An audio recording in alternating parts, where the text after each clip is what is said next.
Hey, Hey, what's up? How you doing, bud? hey, man. I'm doing good. How are you? Pretty good. Cool.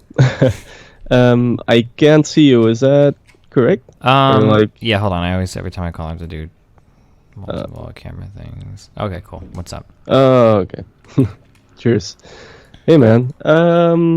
Yeah, nothing much. Friday evening in Belgium, so it's a pretty all right, chilled out night, I'd say. Yeah, cool. Can you? Yes, Um, can you hear me all right yeah, you and sound good. Yeah, everything? everything's Like, coming through loud and clear. Do you want to introduce yourself so great. people know who you are and everything? Yeah, sure thing. I'll start off with that. My name is Owen. Zwicht, which is a little difficult to pronounce in English probably, but it's whatever, doesn't really matter.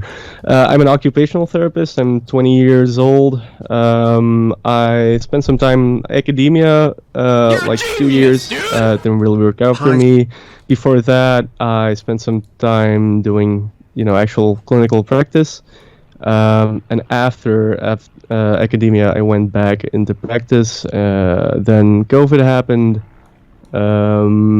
Good friend of mine and coworker died, and then I quit my job, and now I'm basically here. I'm still doing therapy, but like voluntarily for people, especially with COVID going on. Like it's like something I want to do. Like financially, it's been pretty shitty for a lot of people. So there's been more people, excuse me, reaching out for a myriad of things. Can I you guess real quick, my just because a lot of special, people heard yeah, one thing, and just for clarification, how old did you say you were? yeah, Or 28, gotcha. 28, Okay, gotcha. Okay, cool. yeah. All right, go ahead. My experience is mostly like in with mental health and like neurological disorders, like mainly like TBI and stroke. And then there's I've mental health is like something that's been like very, like it's pretty much been a constant throughout my entire life. But then like throughout my professional career, it's been like sort of like a focal point for me. Um, Depression, especially, and anxiety disorders and dysthymia, like those are things that they're really, really common. And they often show up like in comorbidity with other disorders or mental illnesses and Yeah. so forth. Yeah, and like I mean, occupational therapy isn't really that well known, even like in countries where it's like really well proliferated, I think. But it's something that like evidence has really shown it to be a really helpful and like a really good discipline to have in a team of like along with other disciplines like physiotherapists and psychologists and what have you. And we have like a different perspective, obviously, than those disciplines. Which and I think like it's worthwhile to share some of those like insights or like philosophy and like the paradigm that we have where we work from. So I think that would be pretty interesting to like just discuss and like talk about. Like I also play music. I just heard you play. That was pretty cool. Oh, sure. We sometimes um, we just people have questions or whatever. yeah. Yeah. So yeah, I've used music in therapy as well. Like if there's anyone who has questions about that, it's always something really cool to use. So yeah. So Um, what? Okay, so I'm curious. Why reached out? Why did you reach out to me? What did you see or whatever that was like? Oh, like I yeah. want to talk to this guy or whatever. Yeah, like I don't know, like I think I was watching a video like on Recful, and you were really good at like explaining like graphically like what it sort of like looks like to be like dysthymic or like dysphoric or like in a depression. And there were some points like I was like, oh fuck, I really want to like elaborate further on this and stuff.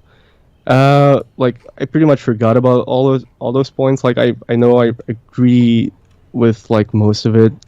Uh, but there was like I don't know, like I thought it would be it would be interesting for people to like just hear like sort of an addendum to the stuff you said, and then maybe I don't know if they're interested, if they're dealing with mental health issues, it might sort of like broaden their horizon and like see other possibilities, like getting help and like other avenues, and that's pretty much it. Yeah, so there you go.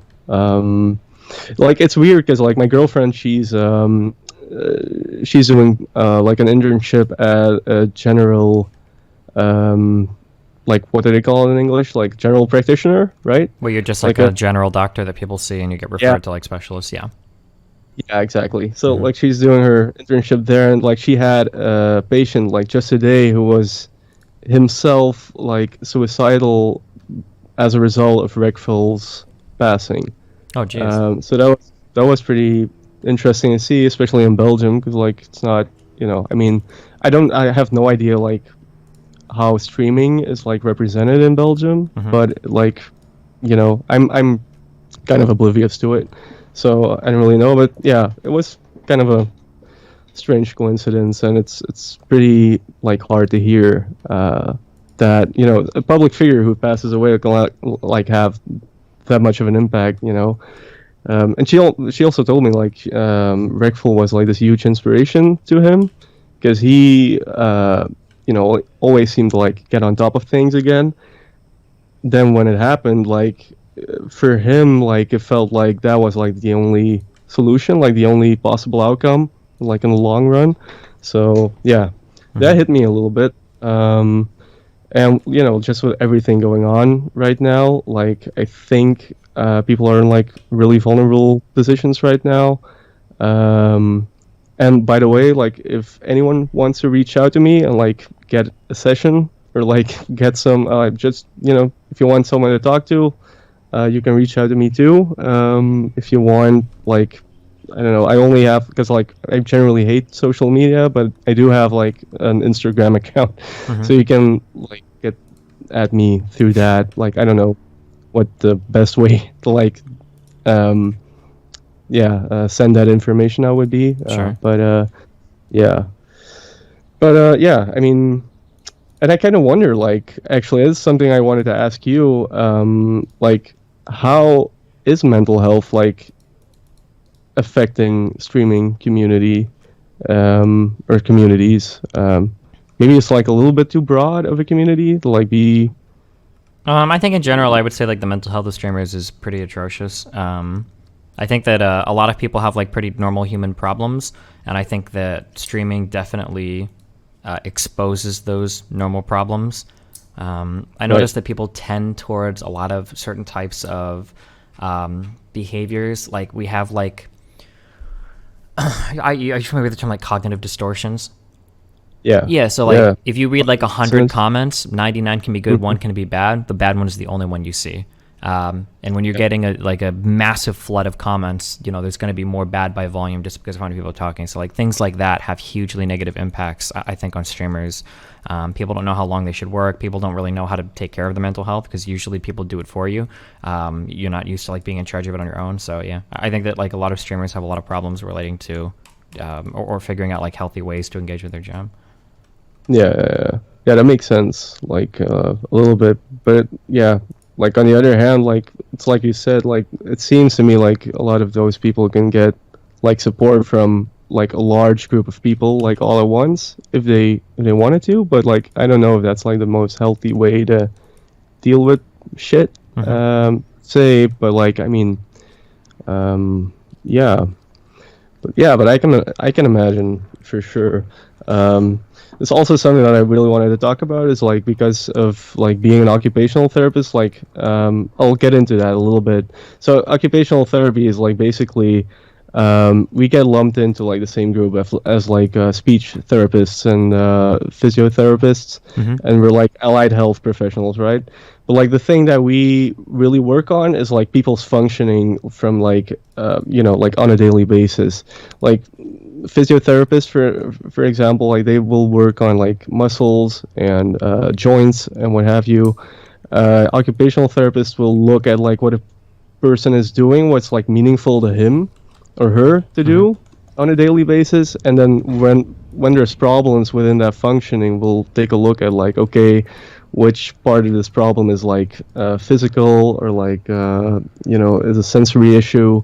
Are there like cognitive aspects to it, psychosocial aspects, and then we sort of look at like, okay, what's the best way to have this person like return to his like baseline functioning, according to like his or her desires, basically. So we'll work a lot with like physiotherapists, obviously, like get a sense of like where people are at. Like, for instance, when someone gets a stroke, right, they might need to learn how to walk again, and like a physiotherapist might do like the basics and like the basic functions of that, and then we might do like more like like actual activities that will sort of like entice someone to bank on other abilities, and like it will sort of demand other abilities and other strategies, and that's where we sort of come in. So all of this is like still a little vague, I'm sure, but like All this is still a little. Wait, what? A little vague. Oh, I vague. imagine, Oh, okay. like, I thought you were saying yeah. fake. I'm sorry. Yeah. Okay. Oh no, fake. Yeah. Yeah. I guess so. Like, can you give me an example? Like, what type of workers do you normally work with? Like, who do you see? What kind of people do you see the most? I guess. It depends on like the setting that you're in as like an OT, but like I usually tend to work a lot with nurses, like general doctors, social workers, physiotherapists, definitely, and then it sort of depends. Like it sort of changes like accordingly, but yeah, those are like the main ones, for sure. And then like obviously like nurses and stuff will do like more medical things, and there's medical stuff that we do as well, like prosthetics is something we help out with a lot of the time, because they have like a lot of impact on functioning on a daily basis. Yeah, stuff like that, like assistive technology. Yeah, it's pretty broad, like, and it's always like a difficult thing to explain because it's like a little abstract maybe. And like I said, like not a lot of people really get in touch with it. It used to be like this thing where like I think in the UK, like occupational therapists were like basket weavers, basically. Like they teach people like in mental health settings like to weave baskets all day. Okay. But it's like that was like, yeah, in the olden days, I suppose. Like it's our paradigm shifted like I think in the early 90s. And then it's when it got like a lot more holistic, and it got more science-based and evidence-based. And that's where we really started to shine, I think. But we're still sort of like not really at the point where we should be. I think we can do a lot more, and we're not doing it. Sure. But yeah. I guess to be fair, almost everything starts off that way, right? Psychology started off with a bunch of crazy shit. Medicine started off with the four humors, or before that, like, so, you know what I mean? Yeah. Yeah, for sure. Yeah, I think we're making progress. Like, when it comes to mental health, I think there's a lot that we can sort of share with people. I think, like, without having to actually do, like, an actual session, right? Like there are some things that I think we will always kind of do, and I think there's like general principles, and I think those are like pretty handy to know, just generally in life. Like if you're having trouble with like getting your day started, with getting it organized, finding the energy to do stuff, all sorts of like symptoms that come along with it. So yeah, maybe that's like a good thing to follow up on. For starters, like with depression, like, or like any therapy in general, occupational therapists will always like look at like how a person's day is like structured, right? And like everything that's like going on in it. And there's like this whole assessment going on of like, what's this person like? Like, are there any kind of like disabilities? When we're talking about like cognitive aspects or like physical aspects. Mm-hmm. And then we always check like, what's the thing you want in life, and like what's the thing you want to be able to do, and like what gives you and your life a lot of meaning. That's what we'll work on. But we'll always like use this really client-centered approach where we'll never really force any kind of like opinion or like form of therapy upon someone. Like it's all super like dialogue driven. Mm-hmm. Um, and I think with depression, like one of our big things that we can do is really look at like those activities that people do and like make like along with the person in question, like make this really detailed like overview of what kind of activities are really stressful or like are really tiring. Mm-hmm. There's like a principle that we sort of observe when doing therapy, and a lot of like occupational therapies will do like cooking sessions, and there's like always like this like small sense of like satisfaction that you can get out of doing something that's productive. But like the key is like to sort of use like the positive energy that you get from that to do other things and like prioritize what it is you need to do. And that's something that we can really excel at, but I don't see that happen in practice enough. Mm-hmm. And I see like this someone that's really close to me tried to commit suicide just 2 years ago. And like in his rehabilitation process, something that they try to force on him was like this app or whatever that was like, yeah, whenever you're feeling bad, there's like happy memories you can put in it, and if you're like feeling bad, you can just like look at them, and that's supposed to like make you feel better or whatever. Mm-hmm. That's like not enough, right? Like that's not really that's not really the way to go, I think. There's like a deeper level of like, actual help that we can Provide a that we can offer. Yeah, I think so. And like, yeah, these activities and like learning how to recognize for yourself what's stressful, that's really important. And like just beyond the activities, like learning how to recognize what makes you feel depressed or dysthymic is generally extremely important as well. A lot of like depressive symptoms like get confused with anxiety symptoms as well. So again, it's something to really be aware of. Psychoeducation is super important. Just knowing your illness. You also have a right to not know certain things about your illness, but it's an entire. What is that? What do you mean by that? Yeah, like I mean, there's like a thing that you like tend to say. It's like diagnoses need to be like therapeutic and therapies need to be diagnostic. Oh, so there's no point in diagnosing somebody with a whole bunch of things if you can't use anything like that to help a person, or if the diagnosis would be harmful to the person and not do anything good for them, right? Exactly. Yeah. So yeah. And also for your caretakers, it's super important to have, them know what it is like their loved one is going through and how they can, interact with that. Because I see a lot of like people who respond very, obviously, and it's understandable. Like I understand like someone whom you've known for a long time, and he's like maybe always this vibrant person, who's in a good mood and who can like, I don't know, like tell you all sorts of interesting things and do fun stuff with you, and then he goes through some serious shit. He ends up depressed, and like all of that is gone.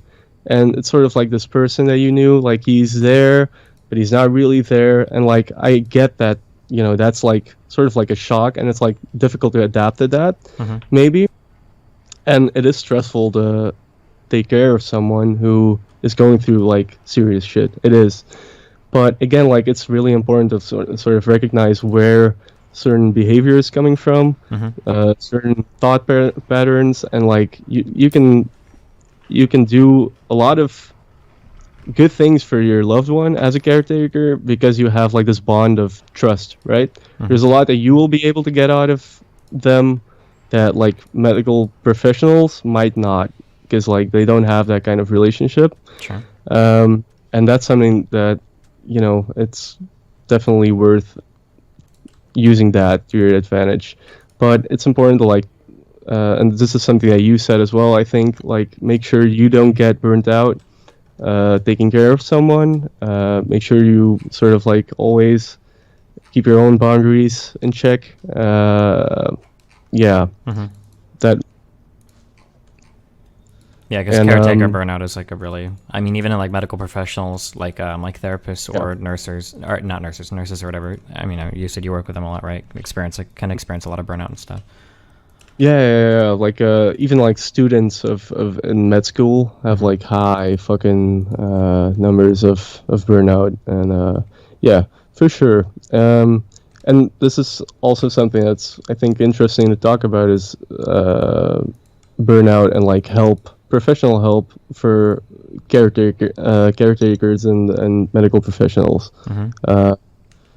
And like, I think like in the US, I don't know how this is. Like, I imagine like in Belgium, like we have like socialized healthcare, right? Hmm. So in Belgium, like a lot of therapy and stuff is covered, so it's pretty accessible. Like, you generally just need to get like a reference from your general doctor. Hmm. Uh, but like in the US, I don't really know how, I mean, I imagine like a lot of nurses don't make that much in the US, or like it sort of depends on like if you're working in like a private hospital or whatever. It's like, yeah. I imagine it's like not as easy in the US to get like help, as it is over here, but I might be wrong about that. But As easy as it is to um get help. yeah, cuz like, yeah, Yeah, in the because it's like, U.S. because it's pretty cost prohibitive. It can be, yeah. yeah, Hmm. yeah, yeah. So I'm not really sure, but like even here, it's like a big problem for caretakers. The burnout, and like, a lot of people have, like falling out, and like some medical professionals will quit and like sort of get into another career. I'm sort of at that point myself, I guess. So um, yeah.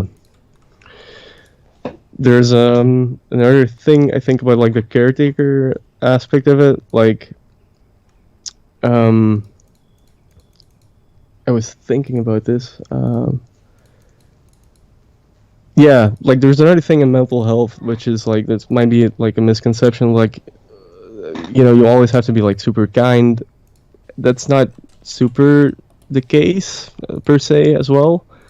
Uh, What do you mean by that?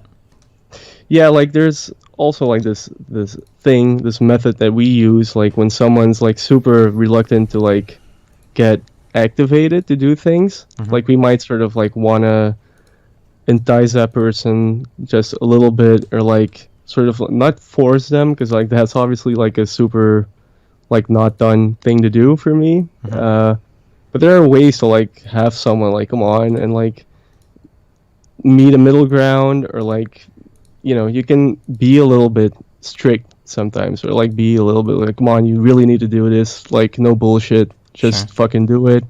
So that's definitely something you can do, and not worry about like it having serious repercussions for your relationship or anything. Hmm. But the other thing that's really important, I think, is just acknowledging what your loved one is going through, and really just don't try to like paint everything in like this light that, everything's going to be okay, and like it's going to be better, and what you're feeling is just temporary, and it's going to be, it's all going to be all right. Hmm. Don't worry about it. It's I think a lot more beneficial to recognize that the situation's fucked up and like shitty, and that it must be really shitty to go through these things, and sort of be constructive with that. A lot of people just want to have people listen to them, I found, and not, get advice all the time, not get comfort per se. Hmm. They just want to have someone to talk to, and who will listen and try to understand empathically what this other person is going through. So I think if you're able to like meet a middle ground between like being compassionate or like empathic, and like sort of like pulling somebody out of like the pit, like bit by bit. Mm-hmm. I think that's like a pretty good middle road to like walk. Yeah, I think we just No. kind of funny. We just Dr. K or whatever just had a thing that we listened to for 4 minutes where he talked about Right. yeah, it's pretty invalidating when somebody complains about somebody be like, oh, it'll be okay, don't worry about it. Yeah. Yeah, for sure. Yeah, I've always had this like because I've worked with a lot of people who suffer from dementia, and like when they get the news, it's always like, yeah, obviously it's like this huge shock, right? But it's like the first thing, like, and I cannot even help but say it, but it's like the first thing you say is like, "Oh man, that's so fucked up. I'm so sorry Yeah. to hear that."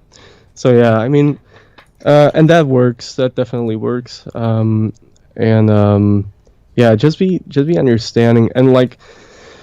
Another thing that I hate is like, how can it be that this person is depressed? Like he's got like a lot of money, he's got like a career going on, and he's got this and that. Like it's really important for people to understand that everybody has like his own idiosyncratic way of like functioning in life, of looking at things and having perspectives, and like the way you deal with shit. Like it's different for everybody, and if somebody gets depressed, it's like something they can't really help, right? They can like get better and get help for it, but like if it happens to you, it's not something you choose, generally speaking. So I mean, yeah, just don't fucking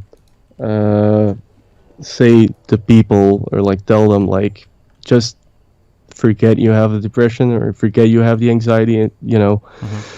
So yeah, those things are pretty important. And then I think the last thing I really want to add to this is just like loneliness is a really pervasive issue, and especially now, especially for you guys, I imagine, because you're still like in your first wave of COVID, right? Or we're like starting our second, I think, but yeah. Yeah, fuck. Yeah, so I mean, like in this day and age, thank fuck for the internet, right? And like video calling and all that stuff. But yeah, just be aware that you keep talking to people. Like I've been in places myself where I stopped like talking to people during this whole quarantine stuff, and yeah, it's obviously not good. Yeah. You sort of need to remind yourself like to keep doing that. Yeah.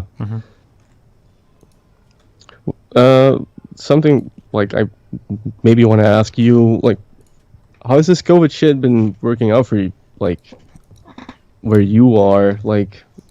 I mean, for work and for socialization, I get a lot from like talking to my stream, I guess, and I always am used to spending a lot of time on the computer. But my girlfriend is stuck in like another country, so being like I've been living alone for quite a while, which is like really mindfucky to me. I don't enjoy it. Yeah. I imagine. Like, I didn't see my girlfriend for like 2 months, and then that was really fucking weird too. Yeah. Yeah. And how's it looking, like, if you don't mind me asking? Because, like, currently, Like, how much longer like, is there the anything? US fucked, or? Yeah, and like, is there like any good news? No. Not really. No. It looks like it could be for like another 2 months, maybe. I don't know. It's hard to say. Yeah, that's fucked. Yeah, and then like I think like everybody's banned travel from the U.S. too because the U.S. is handling it so poorly. So yeah. We had a like this news flash a couple of couple of weeks ago, like maybe a week ago. Like we're allowed to travel to most places, but not the U.S. So yeah. But in all honesty, like I think we're opening up with that way too early anyway. Because like there's already been like small outbreaks like here and there in Germany and I think in Spain, and like it's gonna come back here as well. So we're gonna be fucked. But like I remember like at the beginning of all this, they kept saying like borders is like the last thing you're gonna reopen. But like they opened up like really really fast like a couple of weeks ago, I think. And like, yeah, I don't know. It's really weird. Like a couple of months ago, like everybody was completely like prepping and stuff. And like now, like whenever you're on the street, like there's so little people, like so few people like wearing a mask. Like it's so fucking weird. Oh, Uh, that's the yeah, one thing, thankfully, that I haven't had too much problems with, because in California you have to, like, you're supposed to wear masks, right. so everybody in California is doing it, or basically everywhere I go, like even people just walking on like the sidewalks and stuff are wearing it, which is nice. But I've Yeah. heard that for a lot of states and for some countries that not a lot of people are. So yeah, that's pretty scary. Hmm. Yeah, yeah, for sure. I'm probably a little bit like too like careful about things, but like I don't know. I just don't trust it. Hmm. Uh, yeah, we're gonna see. We'll see how it goes here. But I get the impression like when they're talking about Europe and the US, like people seem to think that like everything's pretty cool here and like fine, but it's really not. Like I don't know. Like the thing is with us, we're like really fucking stubborn and we don't want to change our ways all that much. We're Hmm. not used to disasters or anything Yeah. either. Like we've had wars, but like I mean that's like a while ago. Yeah, and you guys don't have Um, like hurricanes or tornadoes yeah, or crazy no earthquakes or anything like that. earthquakes. Yeah. Yeah, exactly. So like there's no protocols for like any kind of like disaster type situation. We're totally not used to it and we Hmm. don't want to adapt to that, I think. So yeah, you're seeing a lot of people just revert like to the old ways, like having these huge parties in their backyards and whatever. Hmm. Uh, so yeah, that's pretty scary, but we'll see. Yeah. Um, uh, oh, sorry. Yeah, no problem. A couple people in chat have brought this up. I don't know if it's true or not because I haven't Yeah. seen it, but apparently Belgium has like some of the highest suicide rates in Europe. Why is that? Yeah, that's a really good question. I know we have like the highest sales of like antidepressants as well. Hmm. Um, I don't really know, to be honest. Like it might be sort of, I don't know. Like I tend to like think like it's generally pretty good to live here. Hmm.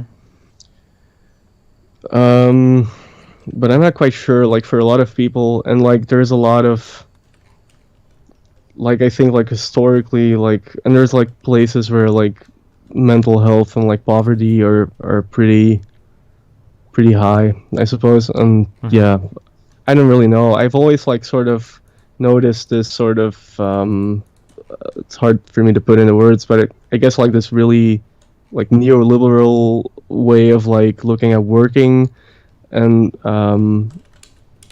like there's a lot of like pressure here to work a lot and like we have like a really high number of burnouts as well. Hmm. So I think there's like a correlation there. I'm not quite sure. I don't really know about any of the studies behind those numbers, to be honest. So Hmm.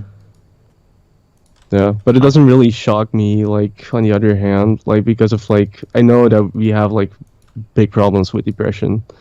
Um, Okay, yeah. gotcha. The thing with Belgium though is that like compared to like the Netherlands, like there's definitely like still a really big stigma on talking about mental health in Belgium. Like the same thing goes for like sex. Like in the Netherlands, like everybody's like super open about it. Hmm.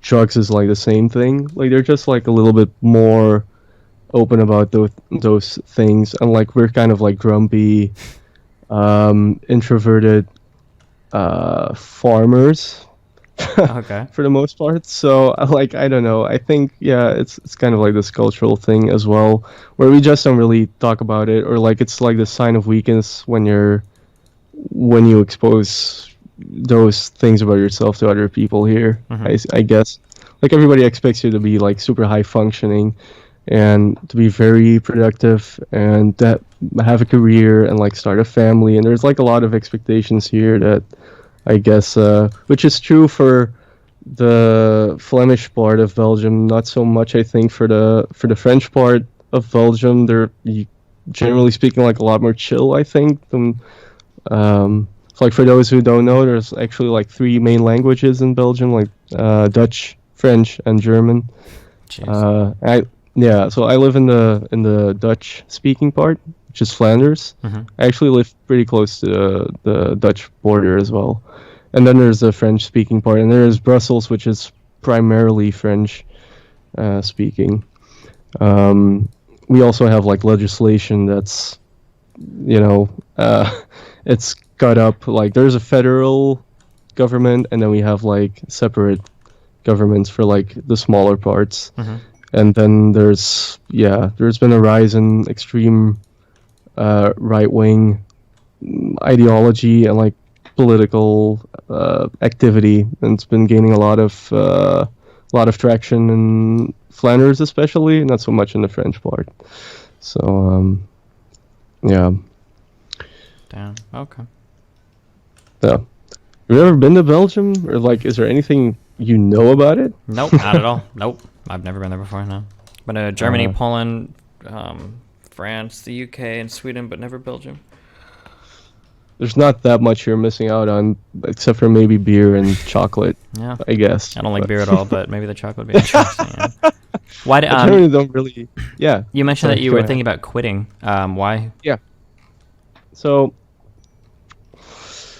like 3 months ago, like I mentioned this, like in the beginning, like one of my closest friends and coworkers, she died shortly after the outbreak Mhm. started.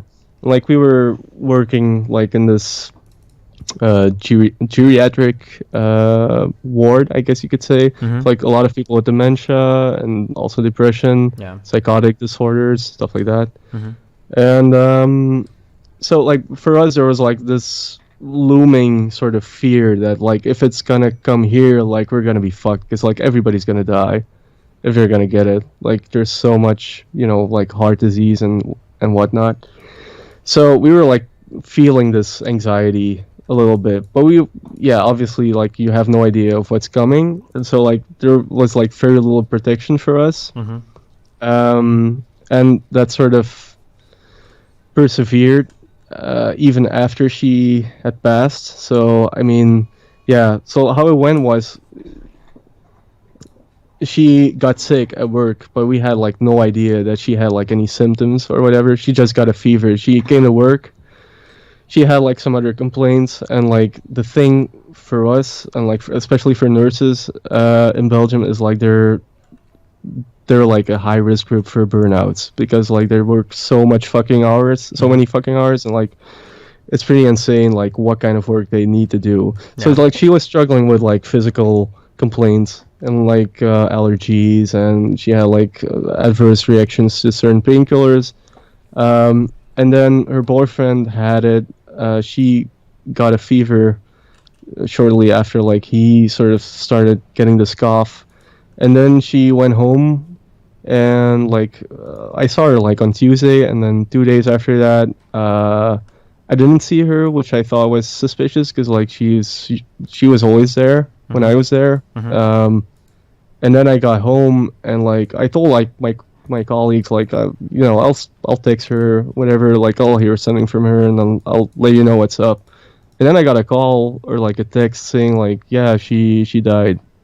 And like I couldn't believe it, obviously, so I called, and like, what the fuck, like, is this a joke, or like yeah, no, this actually happened. So like that was like the surreal thing happening. Like it sort of fucks up with your like entire view on life, I guess. Like I've never had someone this close die. Mhm. Obviously I'm very used to people passing away because of my job. I'm usually not scared of death, or like super like occupied by it, Mhm. but this was very different. And like I mean, I just sort of crashed, and then I couldn't really risk going back, because I have someone living here with me who is like at very high risk. I've heard And about that, yeah. yeah. So I checked with like a colleague like a week ago, and she told me like everybody from staff got it. So I'm sure like if I would have stayed, that would have been like the wrong decision to make. So Mhm. yeah, I just fucking quit. And like now I'm not really sure. Like the thing is, like our government did pretty much like fuck up like preparations and like uh, going into like this lockdown, and like we got sort of left behind. Like our healthcare used to be like really strong, and then since I think they've been like doing this for a while, but it got really bad like when I graduated around that time, and like they just kept cutting and cutting, and yeah, like the place we were working at was like this private institution, which like 20 years ago wasn't much of a thing, I think, in Belgium. So Mm-hmm. um, yeah, there's like no money for anything. Like we only had like masks, I think, like 2 weeks into like the outbreak. Mm-hmm. So that was like way too late anyway. Yeah. Yeah. So it's just like I can't trust that system to like take care of me, because honestly, it felt like going to like a fucking front line without having any equipment to really fight. And like there's this feeling of like you're in the thing. Like I don't know if you've ever seen that movie by John Carpenter, but um, yeah, there's like this paranoia all the time of like who's got it, who sneezed in my direction. Like Yeah. there's So this yeah, and you're constant sort wondering. of yeah. So it gets like to this point where you're like constantly fucking worrying and like paying attention to everything you're doing. Mm-hmm. You're constantly washing your hands. So it's pretty nerve wracking to be in that situation. My girlfriend was actually working on the intensive care unit for COVID, like at its peak in Belgium. But like I was less worried for her because they have like proper protection. Like they're fully clothed, like fully protected. Mm-hmm. We had like next to nothing. So like I mean, and she was like working directly with those patients, and like she didn't even get anything. So Sure. uh, which is good news. But yeah. So, but as yeah, like I said earlier, like it's not something I really want to give up. So like it's sort of like I'm really ambivalent about it. I don't really know what I'm gonna do next. Mm-hmm. But I do want to like keep these sessions up, like that I do on a voluntary basis. I think it's a lot of fun to do. I mean, I'm helping people with it. That's the reason why I got into this, is like to just help people. So if I can do that, uh, yeah, I'm happy. Mm-hmm. I'm generally pretty happy if I can just like work a couple of hours and then have time to like do music and art and whatever. So then I'm pretty happy. So money doesn't really interest me all that much. Mm-hmm. Never has. So yeah. Okay. Well, damn. Um. Yeah, life is hard right now. Holy shit. Yeah. Yeah, it's been crazy. I mean, there's no like it's like being in a fucking horror movie. Mm-hmm.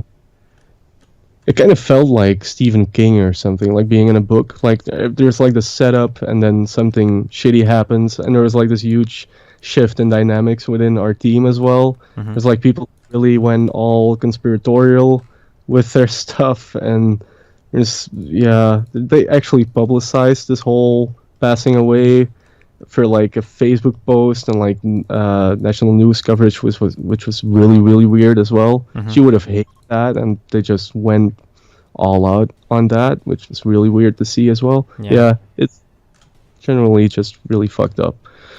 Um, yeah, and like she was only like 30, so at that point she was the youngest victim of COVID in Belgium. Mm-hmm. So yeah, it hit national news, and then it just got more surreal.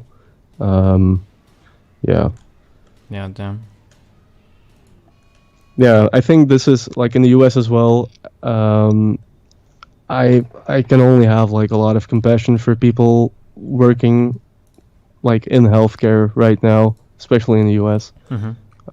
So kudos to all those people. Yeah. If there's any listening. Yeah, and they're starting to, like in a lot of places, you're starting to see people start to complain about like hospitals becoming flooded and not having Yeah. enough gear and everything again because of the kind of like the second wave that started in a lot of areas.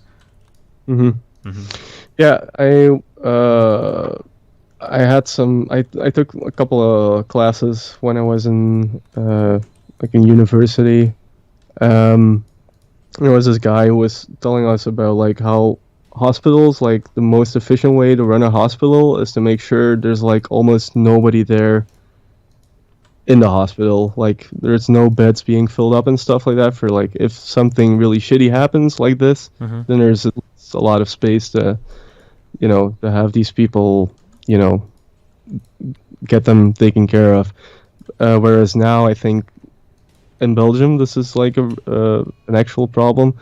But you notice this like the moment someone dies, it's like let's get someone else in that bed, and like sort of keep the income stable, I guess. But yeah, when shit hits the fan, there's like no beds, and people like need to come up with like crazy stuff to set up like wards and all sorts of. So yeah, it's kind of like a dumb model, I think, of like looking at or of like long-term planning and like a long-term vision of healthcare, I think, for your country. But yeah, I mean, like Belgium's at a point where like our minister of healthcare effectively said that the experts should know their place. So I don't know. It's like there's not a lot that can be done. Like they're sort of like looking at like how can we save the economy versus like it's like opening up like a little bit and then having like a bunch of people get sick or something. I don't know what they're trying to do, but I don't know. It seems really weird. Yeah, I mean, you have to balance it out to some extent, unfortunately, right? Like, Yeah. And that's been kind of it's been hard to talk about, like, because, like, I understand the need to end the lockdowns. Like, in the United States, like, lockdowns suck. Like, they damage a lot, and they're even dangerous. Like, people are killing themselves because they can't get out of their houses. I'm sure it's impacting people's abilities to go to the hospitals and do other, more stuff like that. But at least in the United States, like, we fucked up so much shit, it's really hard to responsibly, like unshut down to open stuff back up because we just haven't done a good job at containing stuff so far. Yeah. I kind of wonder though, like if there's like alternatives, like I don't really know. Like I'm obviously not like an economist or anything. Alternatives to what? Like to how we're like managing this like everything. I remember like at the start of this, they were saying like at least this is gonna like bring about some changes and like it's gonna prompt more people to like work from home and like all of that's gonna be facilitated more and more. But like I'm seeing like all of that being reverted again, and like people just people are effectively going to their workplaces again, and like I don't know, it feels like something needs to change like pretty drastically, or like in the sense of like how people look at this, and it's just not really happening. That's how I feel, but I don't really know what the best way to handle all of this would be, obviously. Yeah, but it's fucked up either way, so yeah. I mean, it sucks. I wish I'd like it better. Yeah, there's nothing else to say about it. Yeah. So, what about like flying in the U.S.? Like, is that permitted? Like within the U.S.? Some states don't want other states coming there. Like I'm going to a state called Illinois soon, and I was checking in to see if like anybody wants to hang out or whatever. And like I've heard from some people that like depending on what states you're in the Northeast, like some of them have been like very, very, very anal about locking their shit down and making sure nobody's infected with anything, and they won't let those people like go to other states and then come back because the other states have done like horrible shit or whatever. Yeah. Or I'm sorry. No, not Illinois, Wisconsin. I'm sorry. I never know where the fuck Milwaukee is. Sorry, I'm sorry. Wisconsin, not Illinois. It's the same shit, whatever. But yeah. But yeah, there's so even in some US states I think they were getting pretty anal about who comes in and out of the state. Yeah. I think the concept of flying just seems really weird to me right now. But like I mean, everybody's so like anxious to like go on vacation here. It's crazy. Like everybody wants to go to fucking Spain, and like there's like a new outbreak going on right now. but like everybody still wants to go. It's pretty insane. But yeah, I mean, I can generally understand speaking, the feeling at least, yeah. Especially for a lot of the people that are like used to traveling a lot, yeah. This is like an yeah. unbelievable amount of time. Especially like if I think about it too much, it actually kind of like fucks with my head a little bit. Just because like the way that we look at our years, like I'm basically losing like a half year of my life, maybe more, of Hmm. like time that's pretty important to me. That's just like, sifting away because everything is fucked in the world. It is I can imagine that for people where like stuff like traveling or hanging out or doing stuff with friends is really really important. You're like Yeah. you're losing time that you're never ever going to get back, which is can be pretty mindfucky, I think. Or I can understand people being Yeah. really disappointed with it. Yeah. Yeah, for sure. Yeah, I guess I'm kind of lucky in the sense that I don't really mind not traveling all Mm-hmm. that much. Like, I'm pretty comfortable, like, at home. Like, I'm just lucky, like, I have all the shit I need, like, just in one space, all the music stuff, like, it's all just here in the studio. So, like, I don't really have any reason to, like, leave the house. Mm-hmm. But on the other hand, like, I mean, with like the bands I'm in, like there's a lot of shows, like gigs got canceled, like festival appearances in like the fall I think are not gonna happen. Mm-hmm. So which kind of sucks because those things are really fun, like touring and all that, like small weekend runs and stuff. Mm-hmm. That's fun, but like it won't happen this year, so it's just like more time to work on records and stuff, I guess. But Sure. yeah. Yeah, I mean, if you're not used to like going out or you don't care much about it, then obviously it's you're significantly Yeah, better it's off. pretty chill. Yeah, there's like friends of mine like who I think like they left the house like twice in like 3 or 4 months time. So like they're like most people I know are like equally chill about it. But Mm-hmm. yeah, it sucks if you like to travel. Like at least there's a possibility to do it. I just hope like people will do it responsibly, I Yeah. guess, when they do it. So Mm-hmm. yeah, we'll see. It also kind of sucks because like I mean from my point of view, like if I'm like actually like at the front line of working with like COVID and stuff, there's not much from my discipline that I can do apart from like people who are locked in, like to like sort of guide them like how to structure their day and like deal with that Mm-hmm. a little bit. But beyond that, like I can't do like the actual caretaking that nurses can and stuff like that. So I feel like I'm like kind of like a little bit like dead weight for like an actual proper team to like to be contributing a lot of like useful work Sure. right now, which is kind of weird as well Mm-hmm. to be feeling because like for like a bunch of years you're like doing this and you're like getting a lot of meaning out of it, and then it's just I don't know, it's gone. Well, so that's kind of weird, Mm-hmm. but yeah. I'm really curious to see how this will like pan out and like how will be, what the situation will be in like a year Yeah, from what now. does the world look like afterwards? Are there any meaningful Yeah, changes in terms of how we approach infectious disease or wearing masks, or anything like that? Yeah, yeah, does any of that change? Will be interesting for yeah. sure. This is all something that's been fucking with me a little bit. It's like I thought we had like contingency plans for shit like this. Like we've known like about the risks of like pandemics for a while. So like, Man, there's a horrible, horrible, horrible story. It almost sounds like a made-for movie of how stupid it is. But we ran something in the United States called Project Contagion. That was like it was like a big demo to say like, well, hey, if we got hit by a pandemic, how would things turn out? And all the problems that we ran into with that are problems that actually happen. And that trial ran like literally like a year ago. But all of the findings from the report, people just ignored it. This is kind of like another thing that I noticed that humans, I think that humans have about 3 probabilities that they can hold in their head at any one time. And that's either something will certainly happen, something won't happen at all, or it's like 50-50. I don't think that humans are good at understanding like 25%.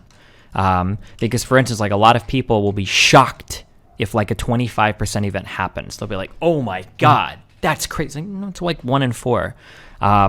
So when it comes to like things like insurance, or when it comes to dealing with like low probability but high catastrophe events, it's just something we're really bad at like intuitively feeling, yeah, yeah, Yeah. yeah, for sure. I think We'll be saying the same Yeah. shit. Well, hopefully we won't be, but we could be saying the same shit in like 15 years for like climate change related stuff. Where it's like, Yeah, for sure. Yeah, yeah. It's even looking at like how right wing like ideology has been like living up in Belgium. Like it's really weird because like even in Germany, right? Because like in Germany, everybody's like really aware of like what happened, but still like it's gaining a lot of popularity over there, despite like sort of like this collective consciousness around the topic, like, and it's the same over here. Like we know really well about all that shit and what happened in Belgium, and like collaboration and all that stuff. But yeah, we don't really seem to learn from history all that much, and we're really bad at planning ahead, or like, yeah, just making sure we're prepared to like deal with all this shit, because everybody's like sucking at it as well. It's like only like I think like Canada has been doing okay, and then New Zealand, I think, and like maybe a couple of other places. Yeah. And Australia, yeah, but like all the rest has been pretty much It's mainly been like the Western world that's been fucked. I think Southeast Asia, that Yeah. region dealt with things like pretty well, but then like a lot of Europe fucked Yeah, up. yeah. The United States fucked up. Yeah. Yeah. Which is, I mean, yeah, it's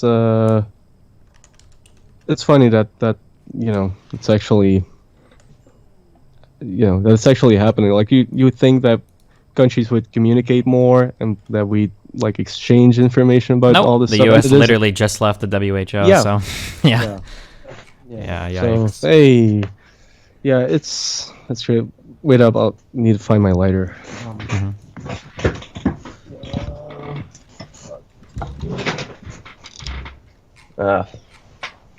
Fuck it, it's gone. Oh, okay. Yeah. Yeah. Well, okay. There you Well, go. damn. Do you have anything else you want to go over, or? No, not per se. No, not really. If anyone has any questions or anything, or is like curious for occupational therapy, I'd say just look it up and like read into it a little bit. If you there's a chance that like your general doctor will know of it. If you think it might be helpful for you, do check it out. That's something that I definitely want to get in there. I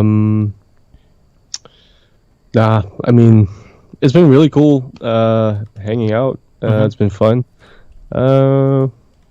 Yeah. Okay, cool. What are your plans for today?